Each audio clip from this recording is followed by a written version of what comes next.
এই তুই চুপ করিয়া আছু কেনি? কার অনুমতি নিয়ে বিয়ে করছু? কিছু কৌনু কেনি? এই এরকম গোমরা চোদা তো বসে আছি নি, চুপ করে আছি নি, কথা কয় নালে মাথায় কিল মারা মাথা ফাটি দিবা। এই করি তুই চুপ কর। এই কইছি তুই ক, তুই বিয়ে করছু কেনি? লজ্জা করে মুখে জুতার বাড়ি মারবে আরাম যেতা, বিয়ে করার সময় লজ্জা করেনি, এখন কিসের লজ্জা? আব্বাব দেখলে না আবার গা জ্বালা করে। এই তুই চুপ কর। এই তুই কত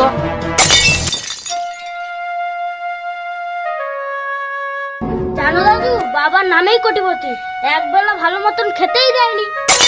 বলি তুই, আমি তোকে ঠিক মতন খেতে যাইনি, 4 বেলা এত বড় বড় পিন্টুর কাটু। ওটি তুই চুপ কর, ওকে কইতে দে। আমি বিয়ে করছি কেন কইবা? এই হারামজাদা, তুই কইবেন তুই কি তোর বাপ কইবে? শুনো দাদু, আমি এক এক ক্লাসে 3-4 বার করে গোড়াগড়ি খেছি। যখন 5-এ 5 বার গোড়া খেলি তখন পড়া ছাড়ি দিলি। তারপরে কতদিন হয়ে গেল পাকা ছিনা হয়ে গেলি, তাও বিয়ে দেয়নি, তাই করে লিছি। দেখছো বুড়ো, ওর কোনো মান সম্মান আছে? ও ভাবছে শালা হারামজাদা স্বাধীন হয়ে গেছে।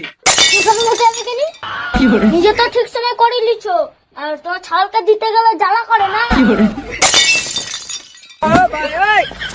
মারবা কাইরে হারামজাদা, মান সম্মান তো সব ভুলাই বেশি দিলু। দেখছো বিয়ে করার লাস্ট টাইম হয়ে গেছে। ভাবিস নি তুই আমার সাথে চালাকি করে যাবি? আমার চাল সস্তায় নি, বুঝা খাওয়াইবা। তুই থাম কটি, তোর বেশি দোষ। সবালকে বিয়ে না দিয়া ছাড়ের মতো ছাড়ি যাচ্ছু। মারা তো টাকা পয়সা বেশি হয়নি, যেরকম শালি বউকে নিয়ে আসছু সেরকম ব্যাগ জ্ঞান মারা চলিয়া। এই বিদে হবে মানে কি রে? আর তিনটা পঞ্চায়েত গ্রামের লোককে খেয়ে দেওয়ার ভয় তো বেশ নাটক করলু। ঘরে বললে মাথা খালি দেওয়া। এই তোমার না সব চুপ করো, এটা ঘর না যুদ্ধক্ষেত্র। আমি অনেকক্ষণ চুপ করে বসেছিলি, আর না সবাই বুঝো নিজের জায়গায়। মোড়ল মশাই তুমিও বুঝো, মেসো মশাই তুমিও বুঝো, আমি কটা কথা কইবা। তোমার যে মতো জ্ঞানী গুণী লোক রয়েছে, আমি মাত্র বসতে আমাকে নি কত শুধু কন্যা তুই একটা কথা কইতে চাই। আচ্ছা ঠিক আছে, কি কইবি কয়া দেখি। আমার ঘর সুন্দরবনে, আমার না 2 বোন। এটা আমার দিদি। আমার বড় মা ওকে ছোট রেখে মরে গেছে। পরে বাবা আবার একবার বিয়ে করছিল, আমি দ্বিতীয় পক্ষের একমাত্র সন্তান। আর আমার বাবা পুলিশের বড় অফিসার, আর আমার কাকা আন্নে লালবাজারের বড় পুলিশ অফিসার। আচ্ছা মা, আমি আইসিটি মা। না না, বুঝো বুঝো, পুলিশের কথায় ভয় পাবার কিছু নেই। আমার নে এখানে কোনো ঝামেলা করতে আইসিনি, বাবা ছুটি পায়নি বলে আমাকে পাঠিয়েছে। হয়তো তোমার নে খবরটা এত পয়সা নেওয়ার পরও এখানে কেন বিয়ে দেয় কি? আমার দিদির পাটা একটু ছোট, আর গায়ের রং কালো, আর তাছাড়া লেখাপড়াও কিছু জানে না। মানে আমার মা তেমন কিছু শিখায়নি। দিদি ওখানে কোনোদিন সুখ পায়নি, যাতে এখানে সুখী রয় তাও আমি বিচার করতে আসছি। আমি এখন কোনো আইনের ব্যবস্থা লিবানি, কিন্তু যদি না মানো তাহলে সেটা করবা। তাহলে সেটাই কর মা, পুলিশের দুটো লাঠি বাড়ি খেলে তাহলেই বুঝতে পারবে।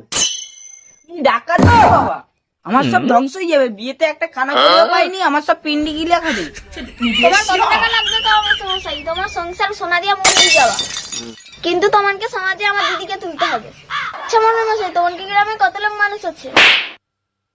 তা মানে ধরো 300-400 লোক তো হবেই। তা ধরে নিলি 500 লোক। তা ওই 500 লোককে খাওয়াইতে কত টাকা লাগবে কও? তো 9 করিয়া একটা করিয়া মাছের পিস, 2টা করে রসগোল্লা, ও 1,000 টাকা তো লাগবে। ব্যাস এইটুকু? 10,000 টাকা? এত টাকা কি করতে লাগবে? তুমি চুপ করো মেসো মশাই। মোড়ল মশাই, সবাই এক বেলা না 2 বেলা করে খাবে। কেউ তো বরযাত্রী যেতে পারেনি, সেটা ধরিলাম। আর শুধু মাছ হবে না কিন্তু। তাহলে কি হবে? মাছ মাংস দুটাই হবে, মিষ্টি 2টা করে আনা, যে যতবারে খাবে। আরে মা, তুই কি পাগল হচ্ছু? অন্য একটা রাগ করিস, তোকে পাইলেও তোকে খাই লিবে। তুই কটা টাকা আমাকে দে না মা। চুপ কর না কোটি, মা জন্য কইতে দে।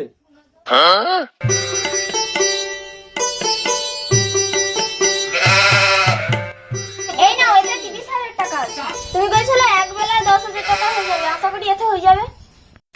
হবে মানে? এতে হয়া তো বেশি হয়ে যাবে। ওরে মারে, এটা তুই কি কথা বললি রে? ছলো ছলো নয়নে হাসি মাখা বদনে ছলো ছলো